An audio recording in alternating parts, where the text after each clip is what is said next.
Hello everyone, trust you are doing fine. In today's video, I will introduce you to web development using a basic language, the hypertext markup language, HTML. Because web development is quite extensive, I have divided this tutorial into several chapters. And in chapter 1, I will explain what is HTML and why we need it to develop our first website. Having said that, let's get started. HTML, which stands for Hypertext Markup Language, is the standard markup language for creating web pages. It usually contains a series of elements that tells the browser how to display the content. Every HTML page is made up of a basic structure that is made up of elements. So, in the next few minutes, I will explain every bit of this structure, and there's no better way of explaining this than doing it practically. So to follow along, open a text editor like Notepad++ or Visual Studio Code. You can download this from the internet for free if you don't have them yet. You will also need a browser like Mozilla Firefox or Chrome. You are ready? Let's get started. Alright, so the first thing that I'll do is create the location where I would like to save my website files. So I'll open my file explorer here. Then I'll go to this location, so you can save yours in any other location. In my case, I'm saving it in this location. So I'm going to create a new folder here. So I'm just going to go to home, and then I say new folder. Then I want to name this as a sample website.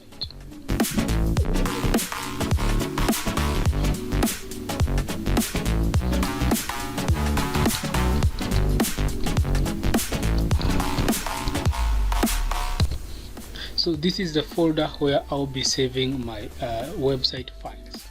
So having done that, I can now comfortably open my text editor. I'll be using Visual Studio Code, but you can use any other IDE or any other text editor. So I'll open my text editor, which is Visual Studio Code. Alright, so here I am in the Visual Studio Code program. So what I will need to do is to create a new file. So to do that, I can come click this link, or I can go to file and then I say new file. So let me just come and click this link here. That will help me open a new file. So as you're going to see, the file name will appear on top here and also on top here. So before I start typing anything, I usually like saving the file first. So to save it, I'll go to file and then I'll say save as, and the save as dialog window should appear. So I need to go to the location that I created. So I'll go to my local disk F, and then I locate a folder that is called XAMPP. So this is the location where I want to save my file. In your case, you can save it in any location that you want. So I want to save it in this path. So XAMPP htdocs sample website.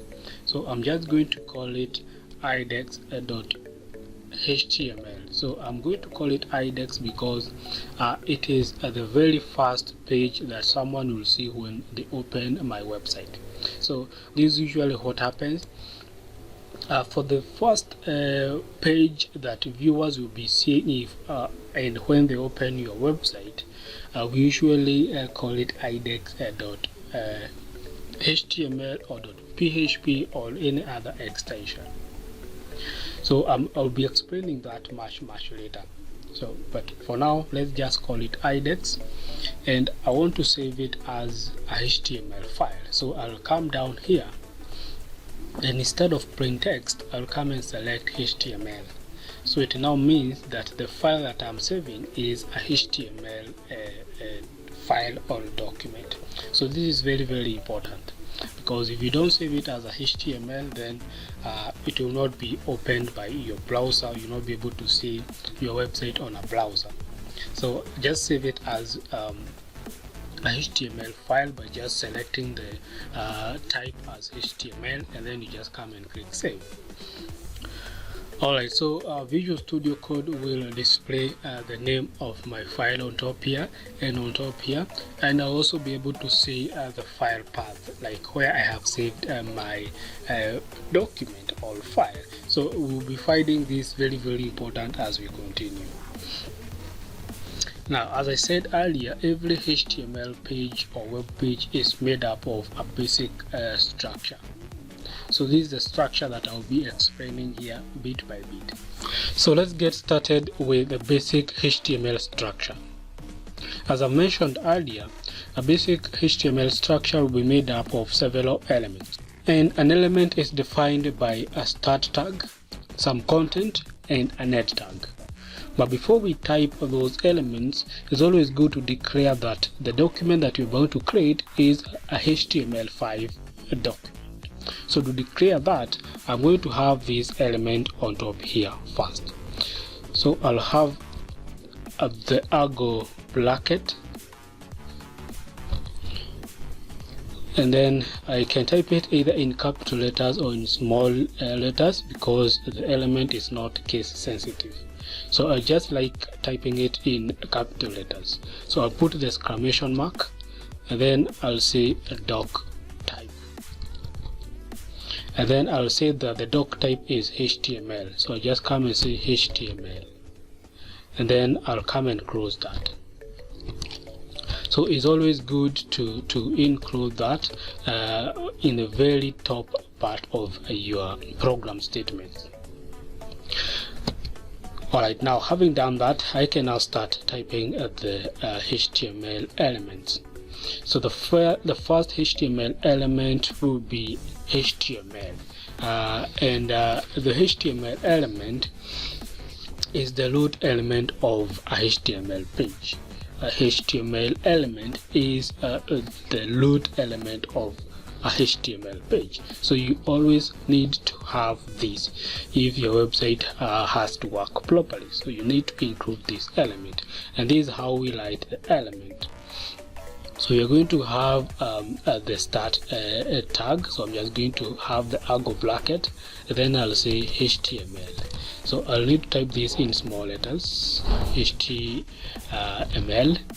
and then I'm going to have another argo bracket. So what you'll notice is that Visual Studio will autocomplete this element. So because this HTML element is the one that will require the start tag and the closing tag here. So, and in between here now, it's where we are going to have the content. So if you're using Visual Studio Code, you're going to find these being auto-completed automatically, but if you're using Notepad++, I may not guarantee this. So it is in between here that you're going to have some content. It is in between the start and the end tags here that I'm going to have some content. So the next element that I want to include here, and that is part of the basic HTML structure, is the head. So I'm going to have another argo bracket there, and then I'm going to type head and another closing argo bracket, and as usual HTML or Visual Studio Code rather will autocomplete that. So we'll have the start tag and the end tag here. So we'll have the start and the end. So this is now what we call an element. If you have the opening tag and the closing tag, and then we have some content here, so that's what we call a HTML element, and in this case it is the head. So in between the head, you can include other elements that will try to describe what your website is all about. So we usually have various elements in between the head that we're going to see later, and they're usually not displayed on your website, but they help in the displaying of your website and for search engine understanding what your website is all about. But one of the elements that you're going to find visible on your browser is the title. the title element. So it is within the title element that you are going to have the title of your website, and the title element specifically specify a title for the HTML page. So this is the title that you're going to find on your browser's tab. So I'll have the title element here, so I'll have the arrow bracket there, and then I'll come and say title, and in between these start and end tags, I'm going to have the title. So I just can come and call it sample website.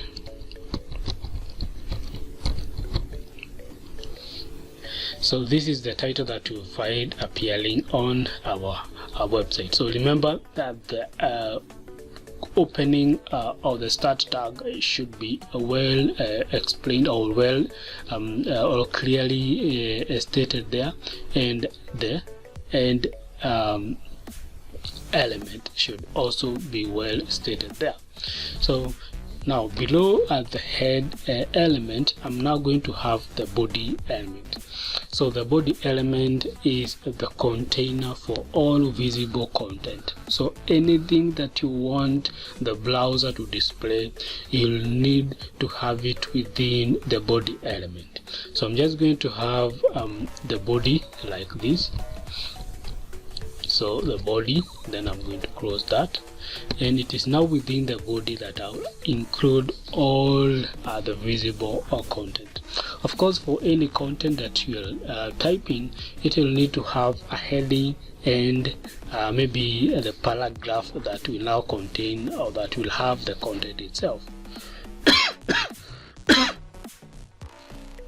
So HTML usually have elements that will help you state your heading, or that will help you specify your heading, and that will also help you specify your paragraphs. So for headings, we usually have the H1 to H6. So H1 being the large heading, H1 element defining a large heading, cascading through to H6, which is the smallest heading.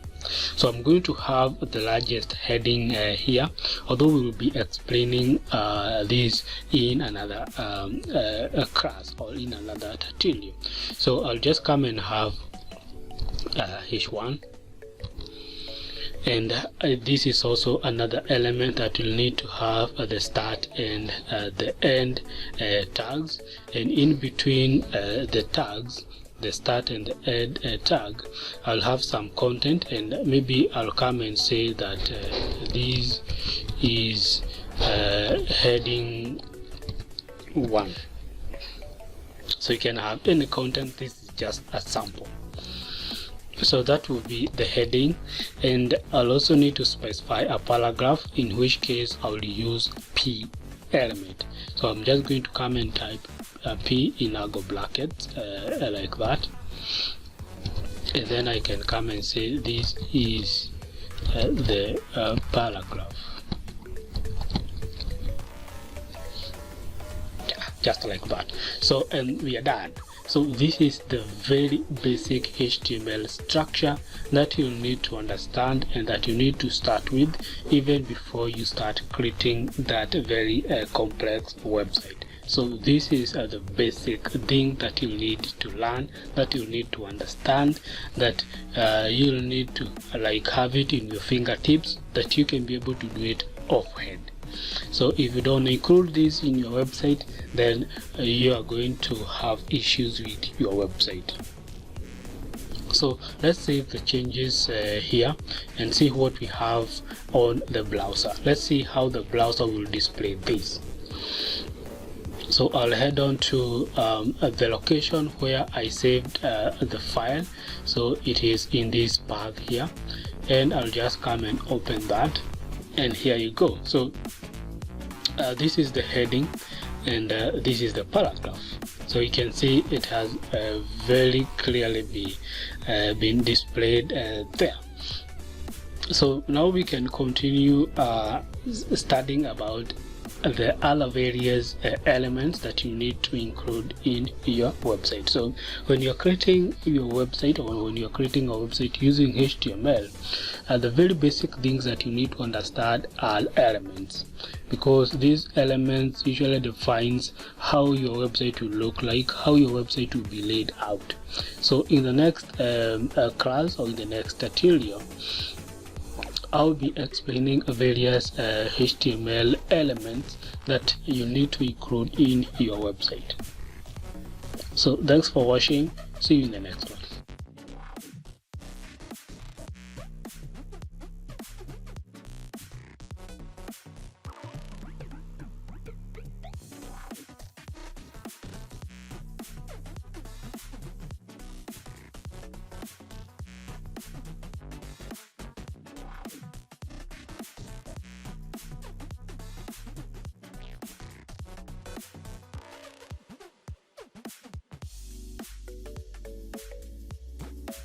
Welcome back to part 2 of chapter 1.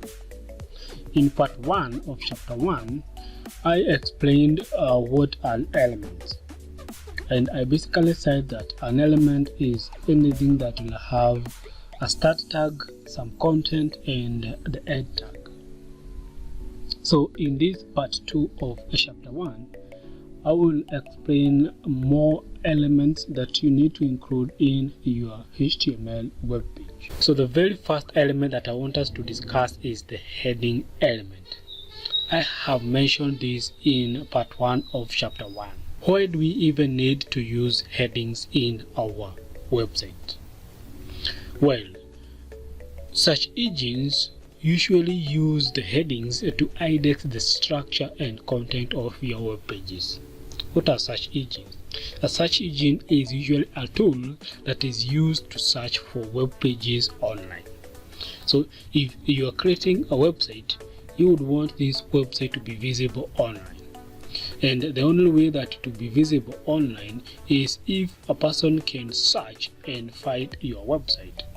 Now, if your website doesn't have headings, it might be difficult for someone to land on your website. But if you include headings in your website, then it will mean that the search engine will be able to index the structure and content of your website, and then at the end of the day, your website will be visible online. So you see how important that is. So now headings are defined with the H1 tag to H6. H1 being the largest heading and H6 being the smallest. So how do we write this? So I'm going to have that structure here so that we can understand how these headings work. So I'm just going to have a paragraph here, just to have it make some sense. So I'm just going to say paragraph, and I'm maybe going to write these are headings. So I'm just going to have that, and then below here, it's not like necessarily that you have this. So this is just so that you can understand what we're doing here. So now below here, I'm going to have the very first heading, which will be the largest heading. So I'm just going to say H1, and I'm going to close that, and I'm going to say in between these start and end tag, I'm going to say that this is heading 1.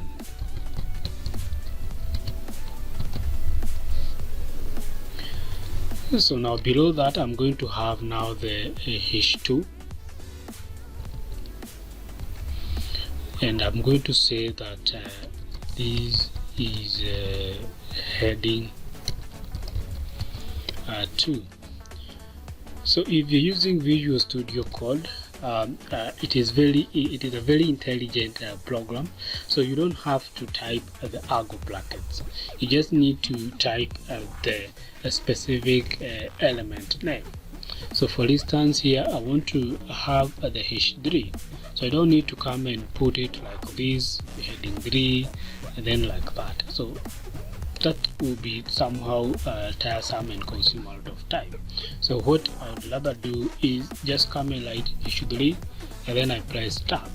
So that will automatically have me with the start and the end tag, and I'll be reading out to have the content within the two tags. So I can just come and say this is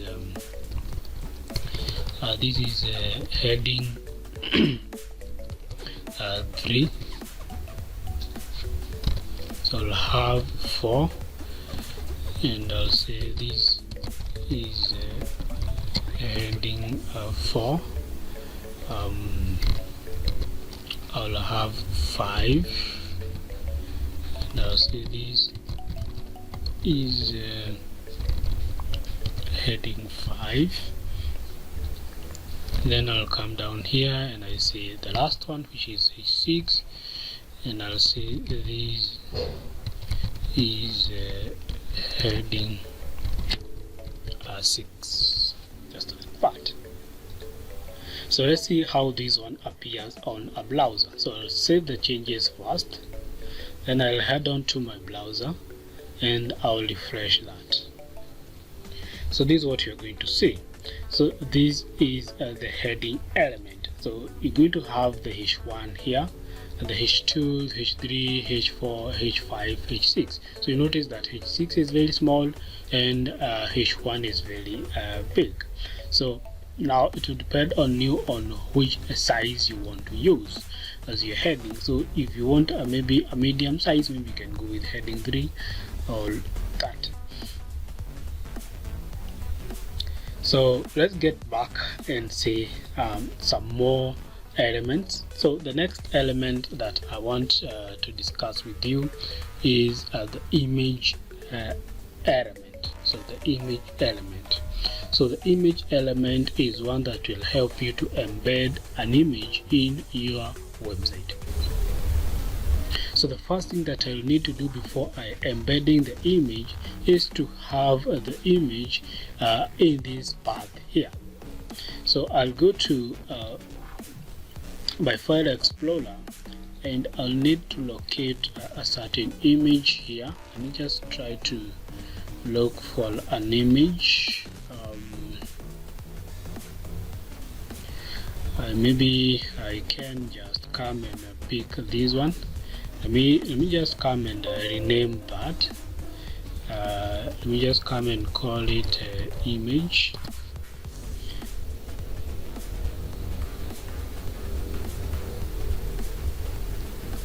Alright, let me just come and call it image 1. And I'll copy that. I need to copy it within the location where I have my index.html. So I'll go to that location. Just need to get to that location. So it is here, and what I can do is I can create a folder and I can call it images. Now you can see that this folder is within the sample website folder, within which I have the index.html. So I'll need to open that and then I'll paste my image there. So it's always good to know the path of the image, because we are going to have this path in our program statement, so that HTML can be able to go through the path and get the image. So now, having done that, I'll get back to Visual Studio and I can now have the image element.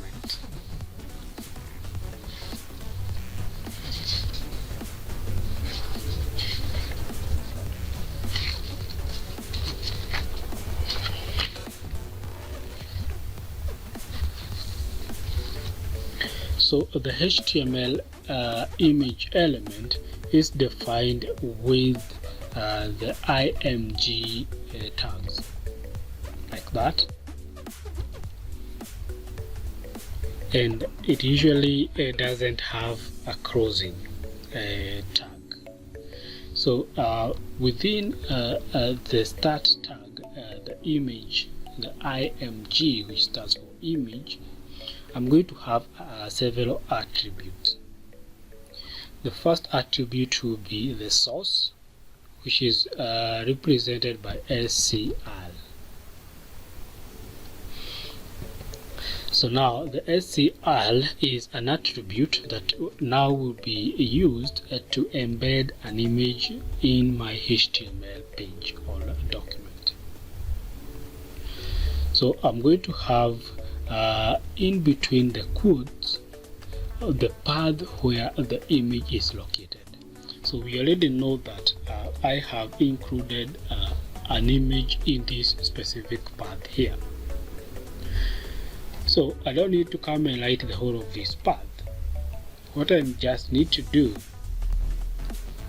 is to come and write the name of the folder that has the image. So I'm just going to come and write images. I'm just going to come and write images, and then I'll open the folder. Now to open the folder, I'll have the /. So this tells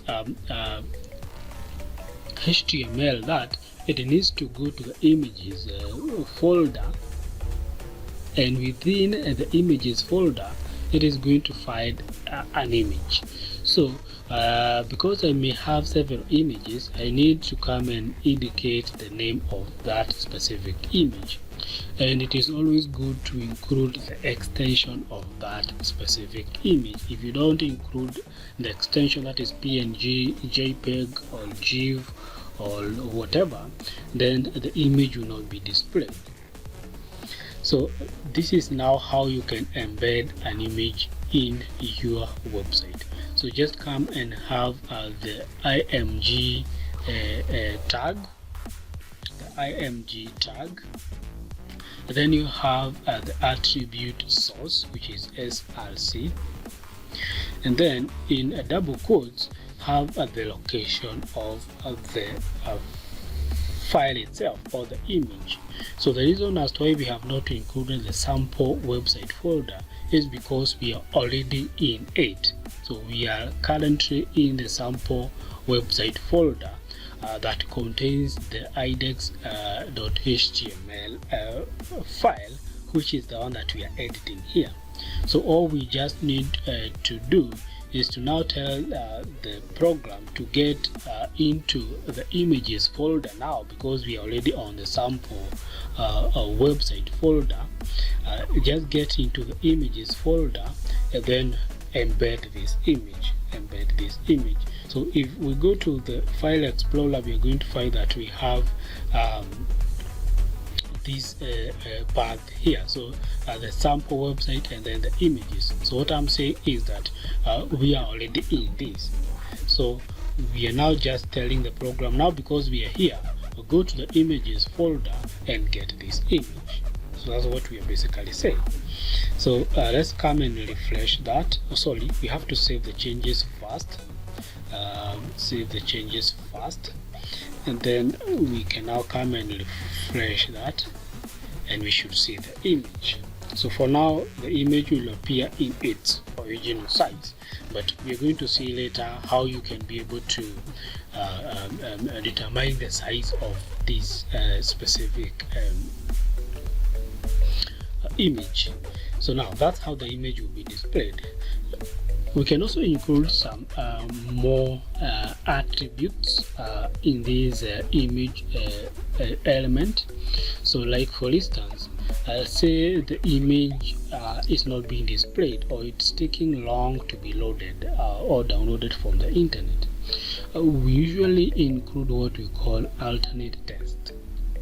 So this is the text that will be displayed if the image one cannot be accessed, or maybe you are accessing the internet, you're accessing the website on a slow internet speed.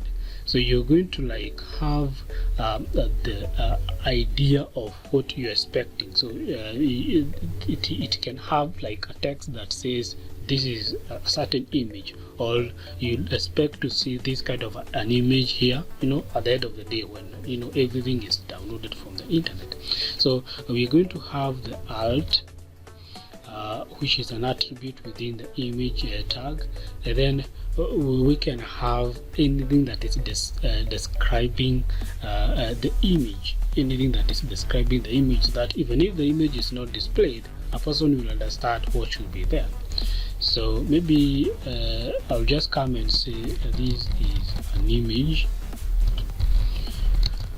of a phone. So just something, you can have anything there that will give a person the idea that this is an image that should be here, and this image would maybe look like this, or is an image of this and that. So now I'm going to make a deliberate mistake here, so that we see how this attribute will come in. So I'm going to come and remove the S. So this will mean that the browser will be going to an existing folder.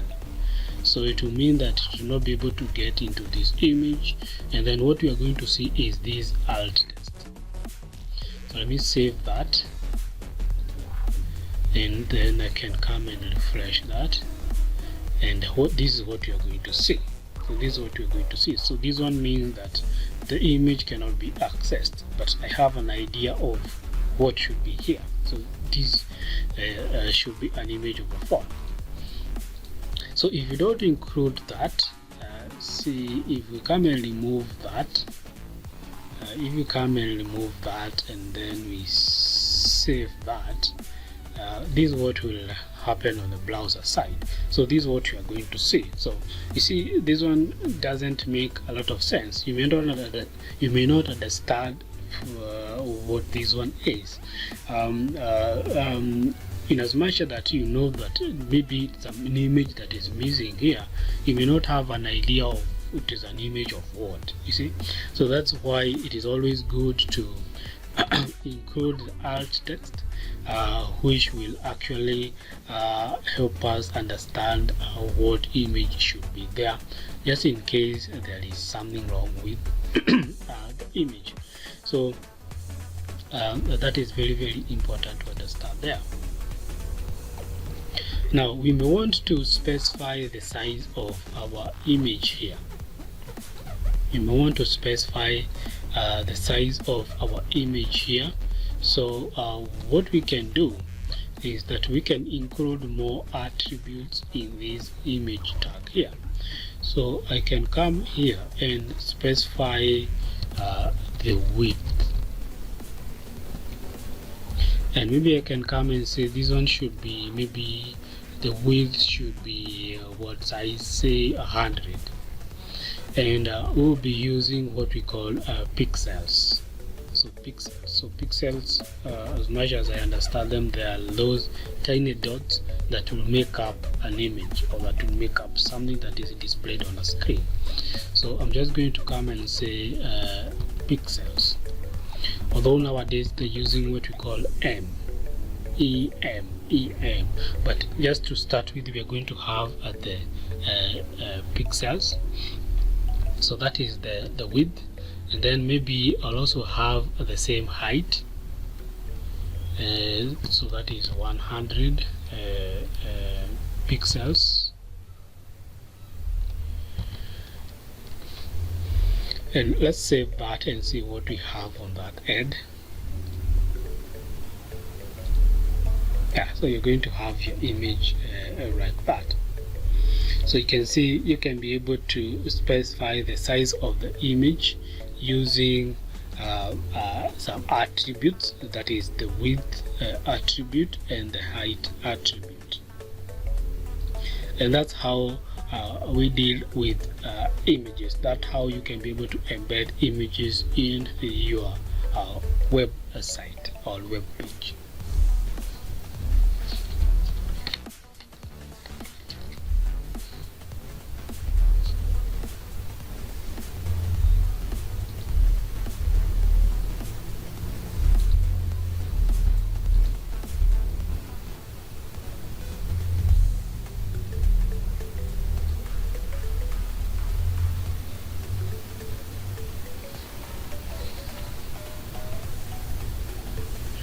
Now let's look at another element that doesn't have a cruising or an head tag. As you have noticed, the image element didn't have the cruising or the head tag. So we can again look at another element that will not have that head tag. So, and that is the BL tag. So the BL element usually helps us to have a break. Say for example we have a paragraph like this one. So we come and say, let me just come and have a sample paragraph here so that I can show you how we usually have this.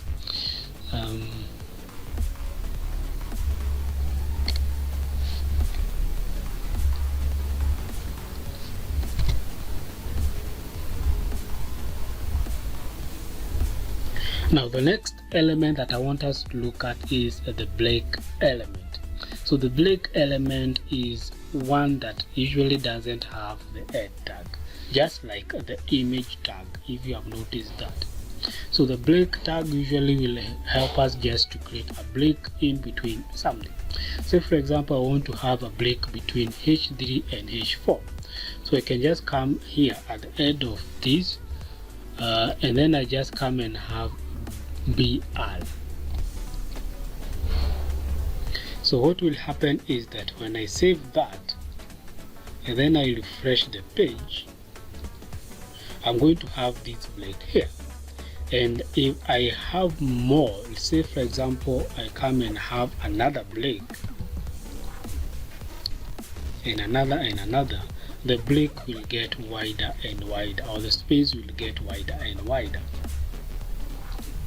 as you can see. So that is the break element. So it is used to create a break in between your content.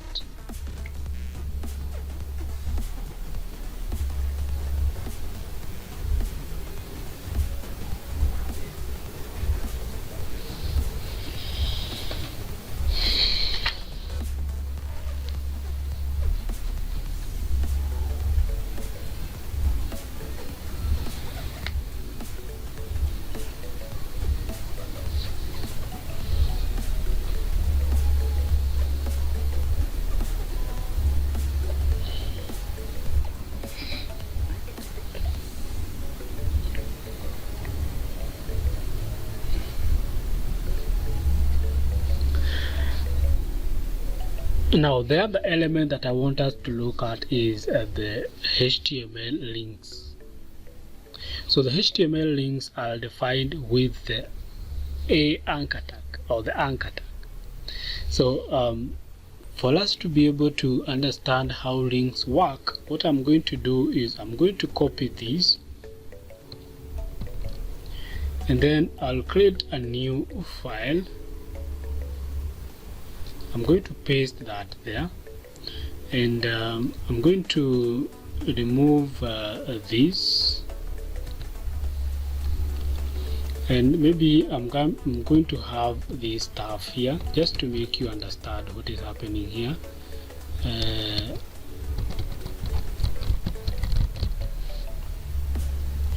And I'm going to save that.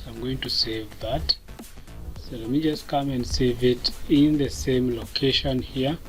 Maybe I can just come and call it about, and it should be a HTML.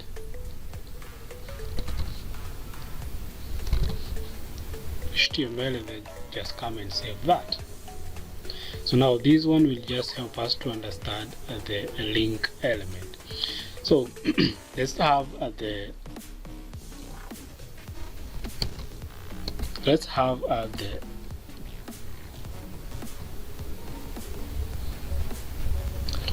link element here.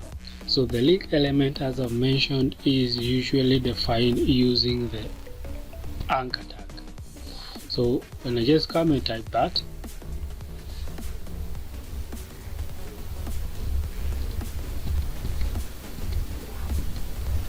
so what I'm going to have is this. So this is the basic link element. As you can see, within the opening or the start tag, we have the attribute href. So the href is actually an attribute that specifies the link destination. So if you are including a link in your website, you need to specify the destination of that link. Like when a person clicks the link, where should he or she be taken? So the destination should be included within an attribute, and that attribute should be within the start tag. Within the start tag. So what I'm going to have here, I'm going to have this web page that I have created here. So I want to link these two web pages, so that now when a person is in this web page, he or she can be able to go to this and vice versa. So I'm going to have this as about.html.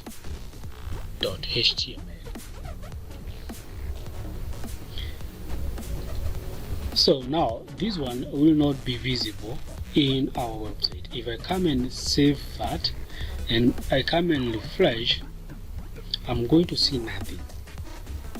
So this is because I have not included anything within the start and the end tag. So for anything to be displayed on our website, we need to have it within the end tag and the start tag. So maybe I can just come and have something here. Maybe I can come and say this is a link to maybe I can just come and say click me to go to about us page. Let me just come and say that, sorry for this. Yeah, click me to go to about us page. So if I come and save that and then I refresh it here, I'm going to see this. And maybe what I can do here, I can take advantage of the break. So we have a break there. Save that. Yeah, so we just have it down there. So what I'm going to do is just click this, and when I click that, I'll be taken to this file destination or to the about us page. Now I can create a link here that will take us back to our index.html or back to home. So what I can do is I can just come and copy this, and I can have it in the about us here. So let me just come and have the break, and I'll paste it here, and now I'll change the destination to be index,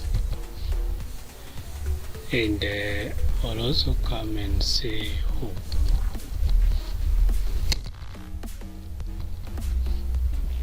So I can save that, and now if I come and refresh that, I'll have this link that will take us back to home, and this one that will take us to the about us. Maybe to make it make more sense, I can also come and change this. Maybe I call it about us.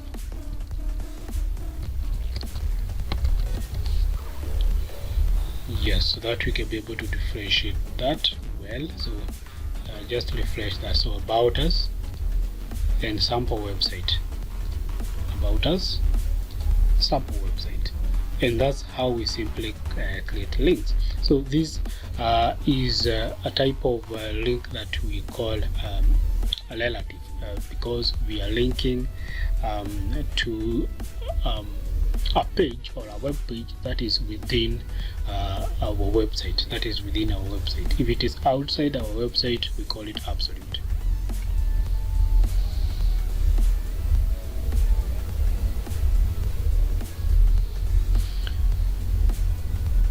And that marks the end of part 2 of chapter 2. We've discussed several elements that you can include in your website, and having an understanding of these elements will have you get started creating your very first website. Thanks for watching. See you in the next one.